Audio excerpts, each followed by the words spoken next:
ભુજથી અમદાવાદ વચ્ચેની પ્રાદેશિક હવાઈ સેવા છેલ્લા કેટલાક દિવસોથી બંધ છે. સ્ટાર એર દ્વારા સંચાલિત આ સેવા 2 મુદ્દત સુધી બંધ રહેશે.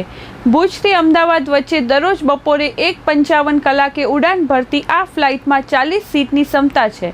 સામાન્ય દિવસોમાં 60% જેટલું બુકિંગ જોવા મળતું હતું. છેલ્લા કેટલાક સમયથી ફ્લાઇટની અવરજવર અનિયમિત રહી હતી. હવાઈ સેવા બંધ થવાથી મેડિકલ ઇમરજન્સી પ્રવાસીઓ અને એનઆરઆઈને મુશ્કેલીનો સામનો કરવો પડશે.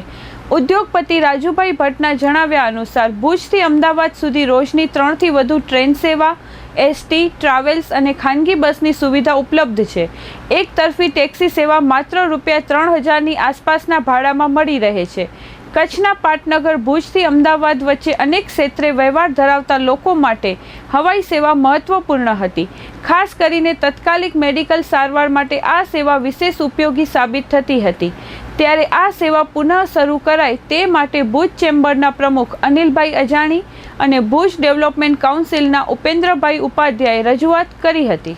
ભુજથી અમદાવાદની જે અત્યારે ફ્લાઇટ બંધ થઈ ગઈ એ કેન્દ્ર સરકારની એક સ્કીમ હતી કે જો આ ફ્લાઇટ નાના જે સેન્ટરો છે ત્યાં કને કે આવી જો ફ્લાઇટો નાની ફ્લાઇટો 50 પેસેન્જરની ફ્લાઇટો ચાલે તો 3 વર્ષ સુધી કેન્દ્ર સરકાર એને સ્કીમ સબસિડી આપે કે અડધી ફ્લાઇટ ભરાય તો 25 સીટોની સબસિડી આપે. હવે અત્યારે એનો જે કોન્ટ્રાક્ટ હતો એ 3 વર્ષ થઈ ગયા અને 3 વર્ષ એ ફ્લાઇટનો કોન્ટ્રાક્ટ પૂરો થયો એટલે ગવર્મેન્ટની સબસિડી બંધ થઈ ગઈ અને એ સબસિડી બંધ થવાથી એની આ અત્યારની જે ફ્લાઇટ બંધ થઈ ગઈ છે પણ એ ગવર્મેન્ટનું ને એરપોર્ટ જે ફ્લાઇટ એજન્સી છે એનું ઇસ્યુ છે. પણ આ ફ્લાઇટ બંધ થવાથી જે ભુજના પેસેન્જરો ભુજથી અમદાવાદ ઇમરજન્સીમાં મેડિકલની રીતે કે જે જતા હતા વેપારીઓ હતા એને બહુ મુશ્કેલી થશે અને અમારી ચેમ્બર અને ગ્લોબલ કચ્છ ફેડરેશનની પૂરેપૂરી કોશિશ હશે કે આ ફ્લાઇટ યા તો એની જે સબસિડી છે એ રિન્યૂ થાય, એનું જે કોન્ટ્રાક્ટ છે એ રિન્યૂ થાય અને એ માટે અમે જે તે ઓથોરિટી હશે, ગુજરાત ગવર્મેન્ટ હશે કે એરપોર્ટ ઓથોરિટી જ્યાં ઓથોરિટી છે ત્યાં કને અમે પણ રજૂઆત કરશું કે આ ફ્લાઇટ જલ્દીમાં જલ્દી સ્ટાર્ટ થઈ જાય અને લોકોને પાછી આની સુવિધા ચાલુ થઈ જાય ભુજથી અમદાવાદની. સ્ટાર એરવેઝની ભુજથી અમદાવાદની ફ્લાઇટ દરરોજ હતી એક બુધવાર સિવાય ને બપોરના 12:30 કલાકે ને 1:30 કલાકે અહીંયા આવતી હતી.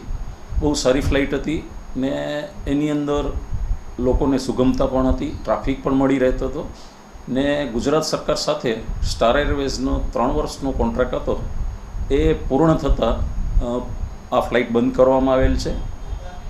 સબસિડી જે મળતી હતી સ્ટાર એરવેઝને એને લીધે કંપનીને પણ ફાયદો રહેતો હતો ને ડિપાર્ચર ને એરાઇવલમાં જે કંઈ ટ્રાફિકના નિયમો પ્રમાણે જે ગવર્મેન્ટમાંથી સબસિડી મળતી હતી એને લીધે આ એરવેઝ ચાલતું રહેતી હતી ને યાત્રાળુઓને પણ સારું રહેતું હતું ને ઇન્ટરનેશનલ જે લોકોને જવું હતું એ લોકોને પણ કનેક્ટેડ ફ્લાઇટની રીતે આ બહુ સારી હતી.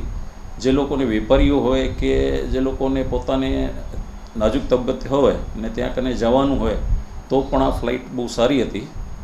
આ ફ્લાઇટ ફરીથી ચાલુ થાય એના માટે માનનીય આપણા સાંસદ અને પ્રદેશના મહામંત્રી વિનોદભાઈ ચાવડા સાહેબે ગુજરાત સરકારમાં રજૂઆત કરેલ છે ને સબસિડી અને ફરીથી આ રિન્યુઅલ થાય ને આ ફ્લાઇટ ચાલુ થાય એના માટે પ્રયત્નો કરેલ છે.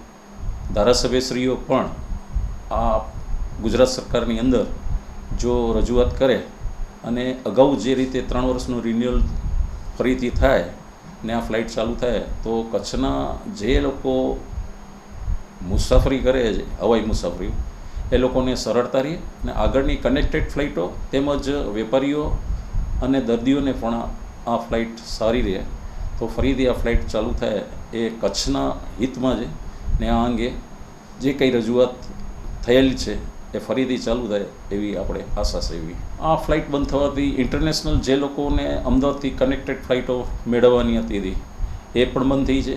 આ ઉપરાંત ભુજથી અમદાવાદ જે વેપારીઓ અને અન્ય લોકો જતા હતા એ લોકોને પણ સુગમતા રહેતી હતી કારણ કે બપોરનો સમય હતો એટલે બહુ સરળતા રહેતી હતી.